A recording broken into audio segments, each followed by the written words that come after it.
Hey, what's going on, you guys? It's Toby's Talk Show, and today we'll be talking about the news of Jrue Holiday getting a massive extension from the Milwaukee Bucks. Before I start, I do want to say, as you guys maybe have noticed, if you are subscribed or follow the channel at all, I haven't been posting for the past week, but I do want to let you know that I am back on the daily grind. Try at least to do daily. Most days I will have video out for you guys. So yeah, that was just a little update. And now back to the news of Jrue Holiday getting paid. So, a little unexpected. The reason Jrue Holiday was traded from the Pelicans to the Bucks, at least from the Bucks' perspective, was, we need to keep Giannis. And the question was, after you keep Giannis, that was the goal, right? Build him a core that he's comfortable enough to be like, all right, for the next 5 years, we're going to compete. The question was, will he be able to get Jrue Holiday back? Because they traded 5 picks, plus of pick swaps or whatever it was, for Jrue Holiday, knowing that he was on the last year of his deal. And they were able to get him to sign a max. And, looking at it as an NBA fan, because I am not a Bucks fan, I'm very, very happy for Jrue Holiday that he was able to get the amount of money that he did. He's one of the most underrated guys in the league forever. He's a defensive guy, and a lot of, NBA fans don't appreciate defense as much as offense. But he still gives, people buckets, and that's what's so great about someone like Jrue Holiday. So, I'm very happy that Jrue Holiday got $40 million for the next 4 years. For the Bucks, though, it was an overpay. And I understand, them doing it for the fact that you want Giannis to be happy and you want to be competitive while Giannis is here because it's going to give you your best shot at winning a championship. Giannis is probably the Bucks' best shot at winning a championship for the next 50 years. You don't really get a player like that in Milwaukee. Doesn't have a great market in terms of, how many players want to go there. So, Giannis is, I understand why they're trying to put all their pieces in. What I think about, though, when I see that is, why wouldn't you have signed Malcolm Brogdon back?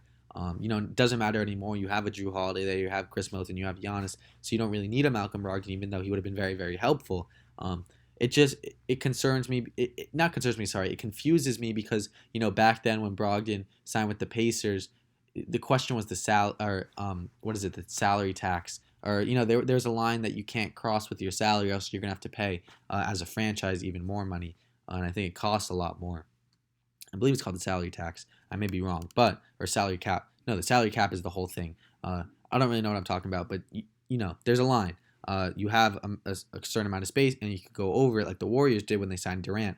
But it costs a lot, and it depends on the owner if the owners want to do that, if it's worth it for the team and for the franchise. They didn't do that with Malcolm Brogdon, but I understand why they did it with Jrue Holiday. Jrue Holiday is a great player. He's having career high percentages wise. Obviously, he's not scoring as much because he doesn't need to when you have someone that's putting up MVP caliber numbers and pretty much all-star in Chris Middleton, even though he didn't get it. He was right there.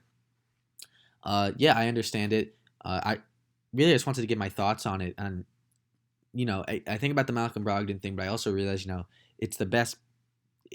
The Bucks needed to do that if they wanted to be competitive. They weren't going to win with Chris Middleton and just Giannis. We've seen it for the past few years. They needed another star supporter that could play a third man role, and they have that in Jrue Holiday. And we'll see what happens this year in the playoffs. It'll be very interesting because we know that the Bucks are going to win many games in the regular season, and we're now waiting to see what they could do in the playoffs or postseason. And we'll get the chance to do that or see that this year with another guy in Jrue Holiday. It's going to be interesting. The East is tough.